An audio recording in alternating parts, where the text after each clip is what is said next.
할렐루야. 오늘은 나아갈지니라 라는 제목으로 하나님의 말씀을 대언하도록 하겠습니다. 예화집을 보다 보니까 이런 이야기가 있었습니다. 한 사람이 회사로 전화를 해서 얼마 전 세상을 떠난 그 회사 이사 중에 한 사람이었던 김 이사라는 분을 찾더라는 것입니다. 교화원이 전화를 받고 그분 전화를 바꿔드릴 수 없습니다. 그분은 얼마 전에 세상을 떠나셨습니다 라고 대답을 했다고 합니다만, 여러분, 그렇다면 그 전화를 걸었던 사람이 다시는 김 이사를 찾는 전화를 하면 됩니까? 안 됩니까? 안 되는 거지 않습니까? 돌아가셨다는데. 그런데 그 사람은 그 위에도 매일같이 교환원에게 전화를 해서 김 이사를 바꿔달라고 그러더라는 것입니다. 몇 번은 모르고 그분 돌아가셨습니다 라고 전화하고 끊었는데, 난주께는 몇 번 전화하다 보니까 목소리를 기억하지 않습니까? 또 전화해서 그분 김 이사 바꿔달라 그러니까 이 교환원이 화를 내면서 이렇게 말했다는 겁니다. 아니, 벌써 돌아가셨다고 몇 번을 말씀을 드렸는데 장난치는 것도 아니고 왜 자꾸 이렇게 전화를 하셔서 바꿔달라고 하시는 것입니까? 라고 화를 내며 따졌다는 것입니다. 그러자 그 사람이 뭐라고 대답하는가 하니, 내가 건망증이 있어서 그렇다, 그런 대답을 하는 것이 아니라 이렇게 대답을 하더라고 합니다. 난 말이지요, 그 사람이 죽었다는 말을 듣는 것이 너무 기분이 좋습니다. 그래서 매일 그 말 듣기 위해서 전화를 거는 것입니다.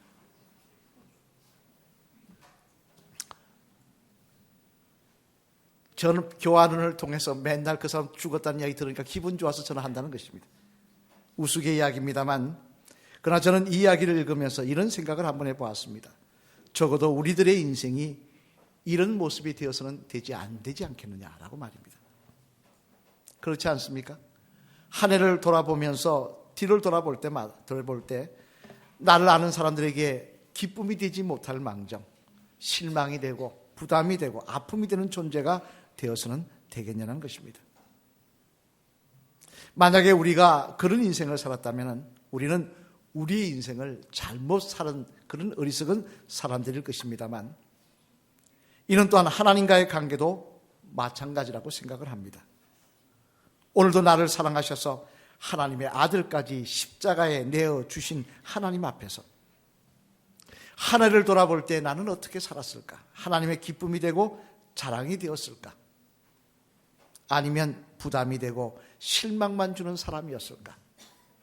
후자였다고 한다면 참으로 안타까운 그런 인생이 우리의 인생이다 라고 말할 수밖에 없을 것입니다만, 그런 면에서 오늘 본문의 말씀에 보면 히브리 기자는 이렇게 우리들에게 권면하십니다. 우리 3절 말씀, 오늘 본문 3절 말씀 같이 읽겠습니다. 시작.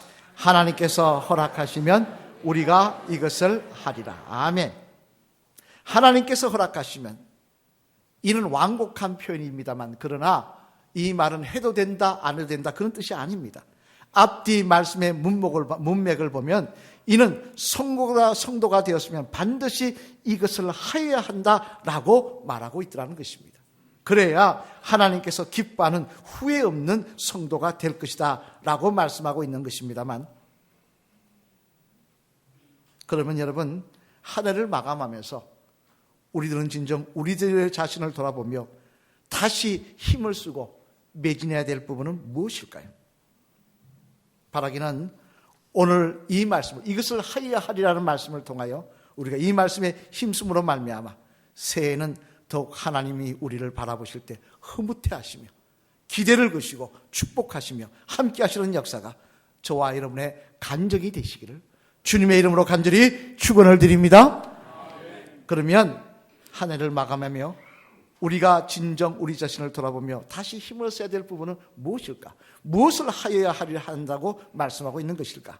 그 내용을 본문 중심으로 살펴보면요, 먼저 첫째, 우리는 같이 읽겠습니다. 시작. 매일 기초만 쌓지 말고 완전한 대로 나아가는 모습이 있어야 한다는 것입니다. 뭐라고요? 매일 기초만 쌓지 말고 완전한 대로 나아가는 모습이 있어야 한다는 것입니다. 오늘 보면 2절 말씀 앞을 보시며 한번 같이 읽겠습니다. 시작. 세례들과 안수와 죽은 자의 부활과 영원한 심판에 관한 교훈의 틀을 닥지 말고 완전한 대로 나아갈지니라. 아멘. 무슨 말씀입니까? 히브리 제자는 이야기합니다. 세례들과 안수와 죽은 자의 부활과 영원한 심판에 관한 교훈의 틀을 다시 닥지 말고, 즉 매일 믿음에 대해, 하나님의 말씀에 대해 더 공부해야 한다, 더 들어야 한다, 믿음이 지금부터 더 좋아져야 한다 라는, 그래야 하나님의 성도로서 삶을 살 수 있다라는 핑계대지 말라는 것입니다. 매일 뭐라 그러면 다시 틀을 닦아야 된다고 이야기하지 말라는 이야기입니다. 대신 뭐라고 말씀합니까? 완전한 대로 나아갈지니라. 즉 지금 아는 대로, 지금 들은 대로 삶 속에서 행하는 모습이 있어야 한다는 것입니다. 그래야 하나님이 기뻐하시고 기대하시는 성도가 될 수 있다는 말씀입니다. 여러분, 물론 말씀 듣는 것 중요합니다. 그래서 우리 이렇게 듣고 있지 않습니까? 또 말씀 배우는 것도 중요합니다. 왜냐하면 로마서 10장 17절 말씀에 기록된 대로 믿음은 들음에서 나기 때문에 그렇습니다.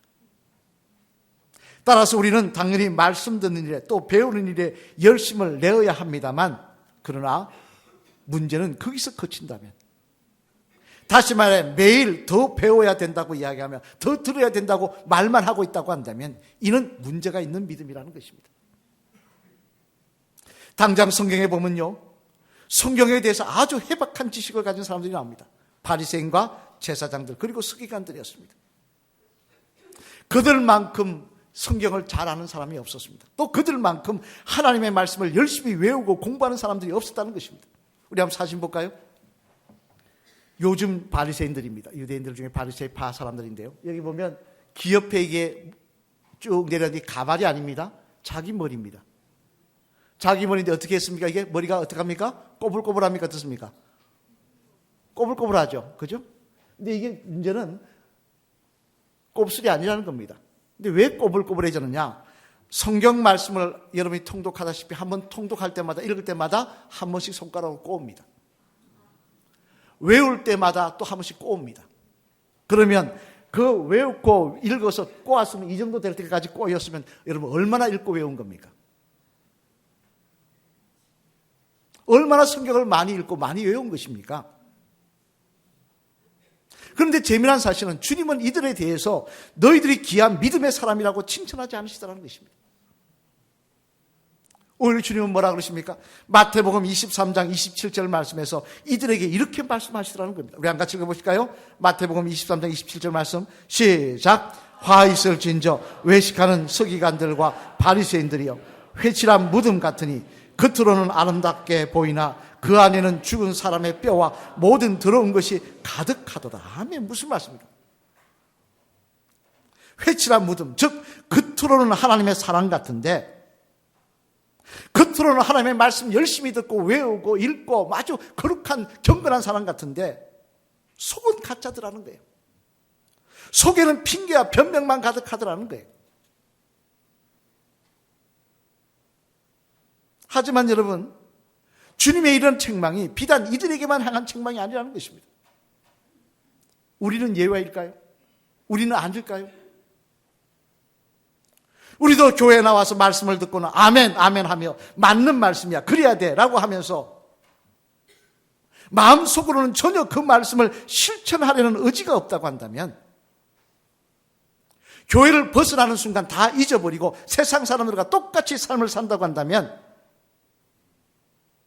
그러면서 왜 그렇게 사느냐, 바로 살아야지 이야기하면 내가 더 배워야 한다고, 더 말씀 들어야 된다고, 더 공부해야 된다고, 그런 핑계만 대고 있다 한다면 우리는 바리새인과 다를 바가 없는 사람들이라는 것입니다.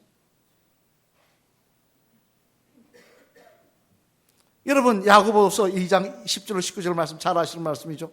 야고보 사도가 우리에게 뭐라고 권고하고 계십니까? 우리 한 같이 읽어보실까요? 시작.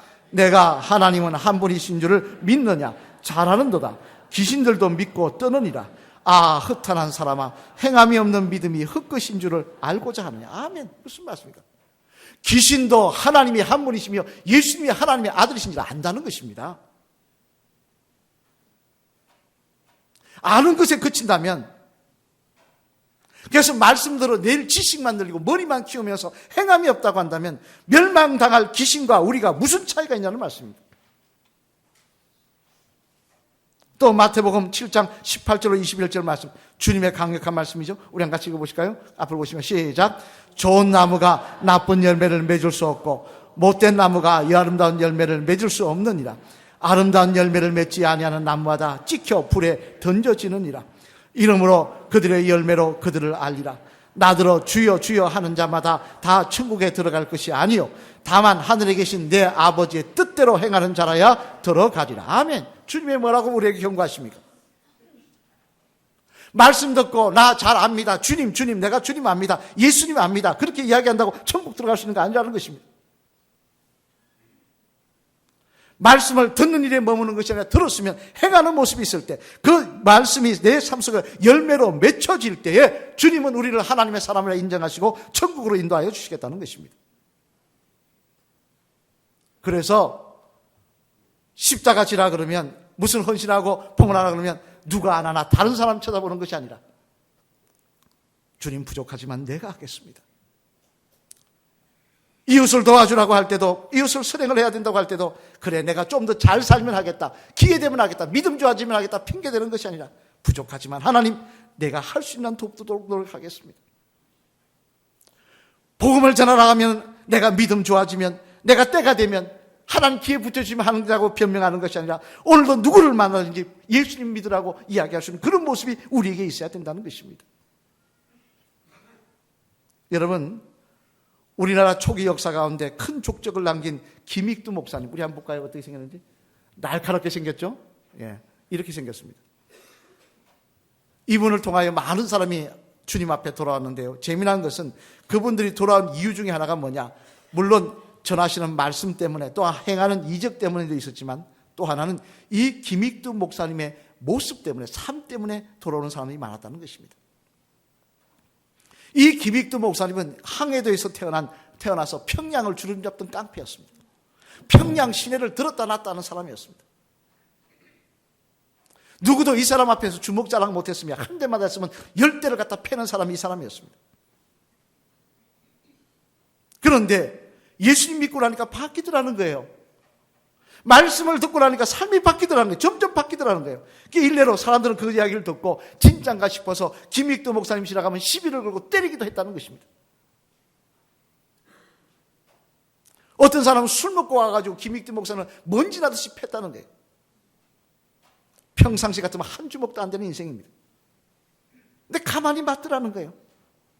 다 맞고 나서 뭐라 그러시느냐? 그 사람이 좀 정신 차려서 쳐다보니까 하는 얘기가 뭐냐냐? 피를 닦으며 하는 얘기가, 내가 맞아도 좋으니 당신 예수님만 믿었으면 좋겠다고 이야기하더라는 것입니다. 과거에는 상상할 수 없는 이 김익두 목사님의 모습을 보고, 그가 말씀대로 살아가려고 몸부림치는 모습을 보고 사람들이 정말 하나님은 살아계시다고 이야기하며 교회에 나오는 역사가 일어나더라는 것입니다.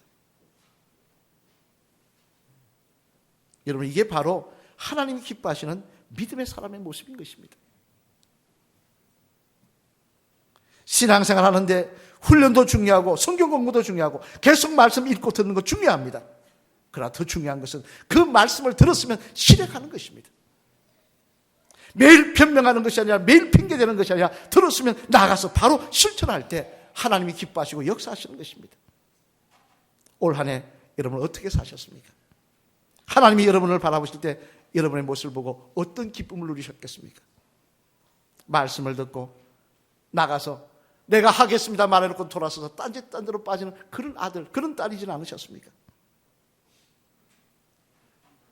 바라기는 듣는 일에만, 아는 일에만 힘쓰는 자가 아니라 들은 말씀을 속히 완전한 대로 나아가기를 힘쓰며 그 말씀대로 살아가는 길을 몸부림치는 저와 여러분 되셔서 새해는 하나님께서 저와 여러분들을 보시며 기뻐하시며 내가 너와 함께하리라는 그 은혜가, 그 놀라운 주님의 말씀이 저와 여러분의 간증이 되시기를 주님의 이름으로 축원합니다. 둘째로 또 하나, 오늘 본문에 무엇을 하여야 한다고 히브리 기자는 말씀하고 있냐, 같이 읽겠습니다. 시작. 우리 속에 있는 죽은 행실에 대하여는 바로 회개하고 버리는 모습도 있어야 한다는 것입니다. 뭐라고요? 우리 속에 있는 죽은 행실에 대하여는 바로 회개하고 버리는 모습도 있어야 한다는 것입니다. 우리 1절 말씀 한번 같이 읽겠습니다. 1절 말씀 시작.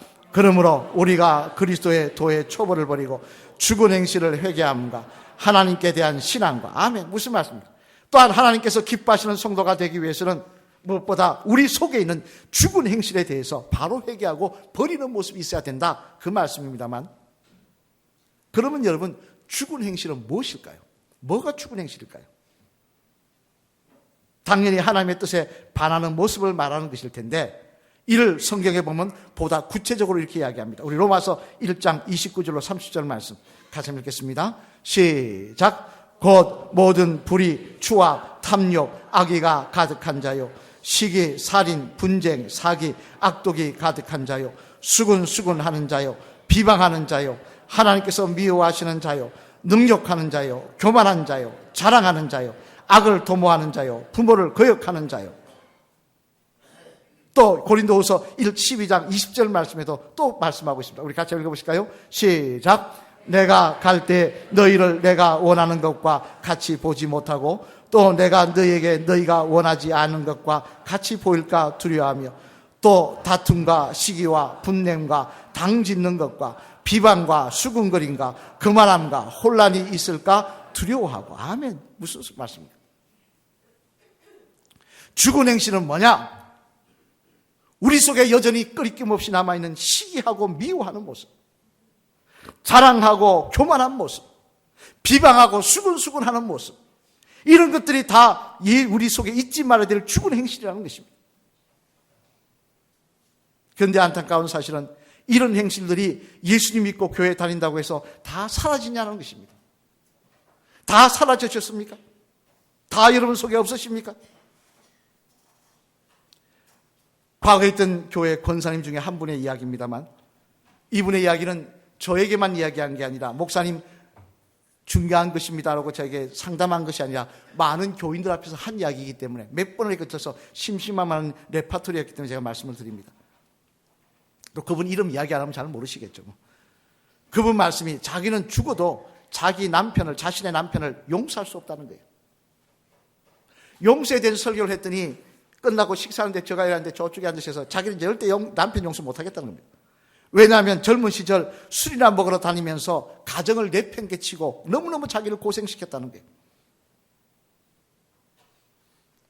그래서 누가 뭐라고 해도 아무리 주님이 용서라고 해도 그 인간만큼은 용서가 안 된다고 그렇게 말씀을 하시더라는 겁니다.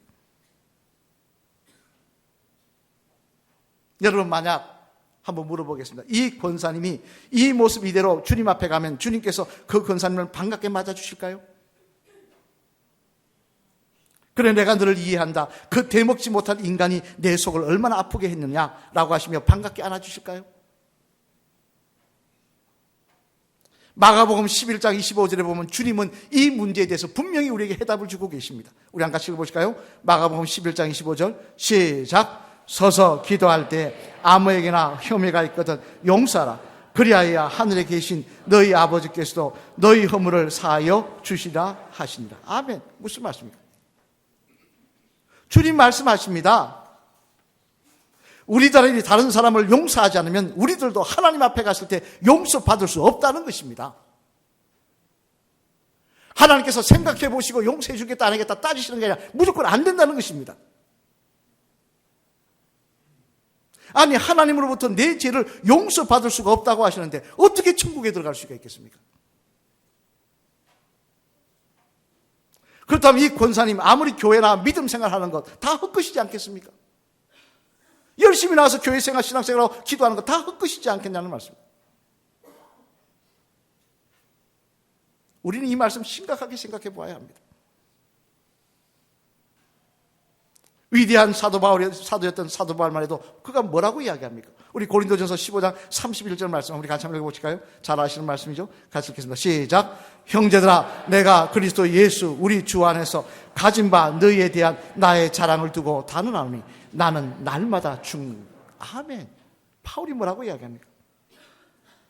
남들은 나를 위대하다고 이야기할지 모르지만 나는 내 속에 어느 소이는 사인가 하나님 기뻐하지 않은 죽은 행실에 대해서 날마다 회개하며 그것들을 죽인다는 것입니다. 버리기를 소원한다는 거예요. 자기 목을 졸라 죽겠다는 이야기가 아니라 자기 속에 있는 죽은 행실들에 대해서 자기가 죽기를 원한다는 겁니다. 그것들이 내 속에서 죽어서 사라지기를 원한다는 것입니다. 여러분, 여전히 올 한 해 우리가 인생의 길을, 이 믿음의 길을 걸어오면서 뭐 그리 소중한 일이 것이라고 미움과 교만을 내 마음에 담아두고 살고, 비방하고 수군거리는 모습을 담아두고 살고, 하나님이 기뻐하지 않는 것들을 담아두고 살면서 하나님 나 아시지요? 나와 동행하여 주시죠. 나 축복해 달라고 기도한다면 우리의 기도가 하나님 앞에 무슨 의미가 있겠습니까? 사랑하는 성도 여러분, 오늘이 벌써 2019년 마지막 주일 예배입니다. 올 한 해를 어떤 모습으로 하나님 앞에 보내셨습니까? 혹시 말씀을 들을 때마다 하나님의 말씀에 대해 나는 더 공부해야 된다, 더 들어야 된다, 믿음이 지금보다 더 좋아져야 된다, 그래야 내가 하나님의 사람으로 삶을 살 수 있다, 그런 핑계대며 들은 말씀에 대해 실천하지 않는 삶을 살고 있지는 않으셨습니까? 또 혹시 시기하고 미워하는 모습, 자랑하기를 좋아하고 교만한 모습, 비방하고 수군거리는 모습 등 하나님이 싫어하시는 죽은 행실들을 마치 귀한 보석인 것처럼, 놓쳐서는 안 되는 것처럼 내 소중하게 내 가슴에 품고 살지는 않으셨냐는 말씀입니다. 그렇다면 우리 인생은 하나님의 기쁨이 되기보다는, 자랑이 되기보다는 하나님의 마음을 아프게 하며 실망시켜드리는 성도에 지나지 않았다는 사실을 우리는 알아야 될 것입니다. 따라서 이 연말을 맞아요.